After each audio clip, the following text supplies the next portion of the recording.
Assalamualaikum. Okey, kali ni saya nak review lagi satu daripada KL ni lah. Ini dia. Freedom Mas Matcha. Yang baru-baru ni saya dah review ni. Freedom Mas Bukit kan. Kali ni kita continue dengan Freedom Mas Matcha. Video ni merupakan sambungan lah daripada yang sebelum ni lah.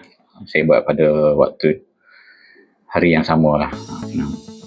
Okey, begini keadaan botol dia.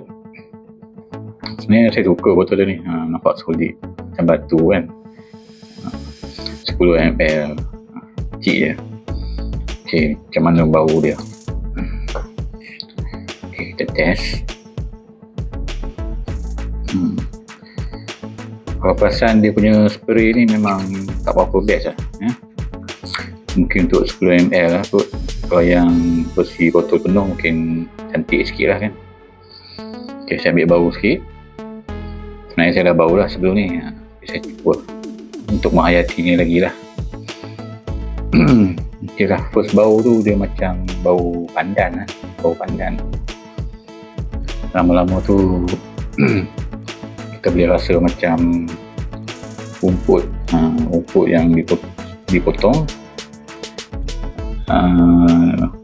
dan berbau ketika waktu hujan, macam tu lah. Dan kalau kita tidur lama-lama barulah datang sedikit matcha tu lah, sedikit saja saya rasa, sedikit. Okey, note dia sebenarnya banyak, jadi saya akan letakkan di sini lah. Korang baca sendiri lah note dia.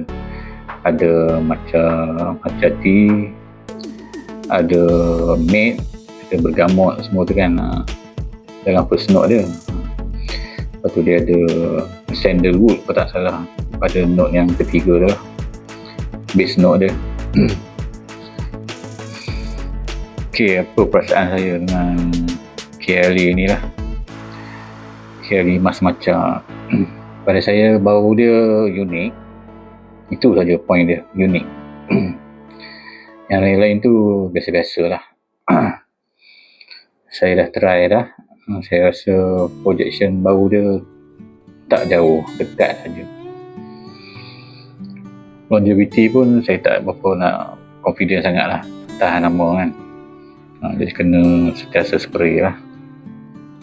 Tapi kalau spray dekat baju mungkin dapat lama sikit lah. Adakah berbaloi beli? Ini terpulang pada penilaian masing-masing lah. Mungkin pada kulit saya dia lain sikit bau dia, pada tuan-tuan dan perempuan lain. Kategori apa dia ni? Kategori unisex. Saya baru saya dah dapat jangka lah ini adalah kategori unisex. Jadi itulah berbaloi atau tak, orang yang tentukan lah. Pada saya macam kurang sikit lah, tapi masih boleh beli lah disebabkan keunikan bau dia lah. Sesuai untuk indoor, untuk outdoor saya rasa tak sesuai langsung. Okey, di belakang ni ada perfume Iba ni. Iba ni daripada Iqbal lah. Saya pun duk fikir nak review ke tak. Mungkin saya akan review juga lah. Okey, pada mereka yang pernah menggunakan KLA Freedom Mas Matcha ni, apa pendapat korang? Cuba komen bawah. Sekian, terima kasih.